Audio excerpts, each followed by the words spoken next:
Hi అండి, welcome to my channel. ఎలా ఉన్నారు? అందరూ బాగున్నారా? ఈరోజు అయితే మేము లంచ్ కోసము చేసేటువంటి కర్రీస్ అయితే నేను మీకు చూపిస్తున్నాను అన్నమాట. కొన్ని దొండకాయలు ఉన్నాయి, 1/2 kg అన్ని. అవి అయితే ఫ్రై చేస్తున్నాను. డైరెక్ట్గా కొంచెం ఆయిల్ వేసేసుకొని రౌండ్ కట్ చేసినటువంటి దొండకాయలను అయితే కడాయిలో వేసేసాను అన్నమాట. ఇక్కడ చూస్తున్నారు కదా, దీంట్లో వేసి ఒకసారి అలా కలుపుకున్నాను. తర్వాత వచ్చేసి ఇంకో కడాయిలో కొంచెం అంత ఆయిల్ వేసుకొని అది వేడైన తర్వాతకి ఆవాలు, జీలకర్ర, మెంతులు వేసుకొని అవి మంచిగా వేగనిచ్చుకోవాలన్నమాట. అవి వేగిన తర్వాతకైతే మనం ముందు కట్ చేసి పెట్టుకున్నటువంటి ఉల్లిగడ్డ, పచ్చిమిర్చి వీటిని కూడా వేసుకోవాలి. ఇక్కడ చూస్తున్నారు కదా, ఇదైతే నార్మల్ అల్యూమినియంది కడాయి అన్నమాట. ఇదేమో ట్రైప్లే కుక్వేర్ తీసుకున్నా అని చెప్పాను కదా, అదన్నమాట. ఇందులో వంట చేయడం అయితే ఎంత ఈజీగా ఉందో, అసలు కడగడానికి కూడా అంత సులభంగా ఉంది. కాకపోతే వెయిట్ అయితే బాగుందన్నమాట. మంచిగా అనిపిస్తుంది, కింద అసలు అంటుకోవట్లేదు. తర్వాతనైతే నేను ఇక్కడ చూస్తున్నారు కదా, దొండకాయల్లో కొంచెం అంత పసుపు వేసుకొని కొంచెం అంత ఉప్పు వేసుకున్నాను, తొందరగా ఫ్రై అవుతాయని చెప్పేసి. వాటికైతే మూత పెట్టేసుకున్నాను. ఇక్కడ ఉల్లిగడ్డ, పచ్చిమిర్చి మంచిగా వేగిన తర్వాత కొంచెం అల్లం వెల్లుల్లి పేస్ట్, పసుపు వేసుకొని అది కూడా వేగిన తర్వాతకి ముందుగా కట్ చేసి పెట్టుకున్నటువంటి కాలీఫ్లవర్ అయితే యాడ్ చేసుకుంటున్నాను. మీలో ఎంతమందికి కాలీఫ్లవర్ కర్రీ అంటే ఇష్టం కామెంట్ చేయండి.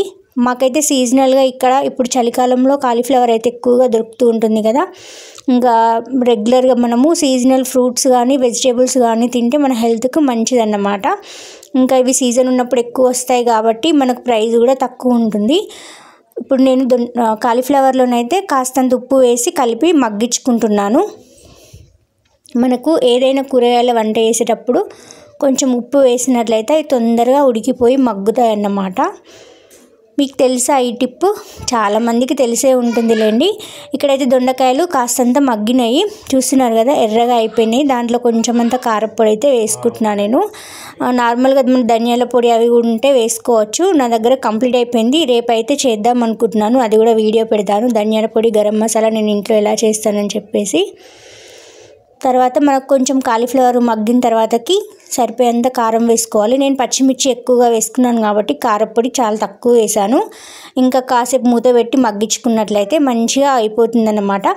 ఇప్పుడు రెండిట్లలో సరిపోయేంత కొత్తిమీర వేసేసుకుంటే అయిపోయింది కర్రీ. చాలా సింపుల్, తింటే మాత్రం చాలా బాగుంటుంది. కాలీఫ్లవర్ కర్రీలో మనకు మెంతి కూర ఉన్నప్పుడు ముందు పోపు పెట్టుకున్నట్లయితే మెంతి కూరతోని ఇంకా చాలా మంచి టేస్ట్ అయితే ఉంటుందన్నమాట. ఇప్పుడైతే ఇవి చూడడానికి కొంచెమే అయినాయి కదా కర్రీస్. ఇవి రెండింటినీ కూడా చిన్న చిన్న బౌల్లోకి తీసేసుకొని నేను ఇంకా గిన్నెలన్నీ తోమేయడానికి ఉన్నాయి. మార్నింగ్ టైం ఏదైతే వంట చేయడము, అందుకోసం అని చెప్పేసి ఇంకా ఖాళీ చేస్తున్నాను. ఇంతేనండి ఈరోజు వీడియో. మీకు నచ్చిందా? కామెంట్ చేయండి. ఉంటా, బాయ్.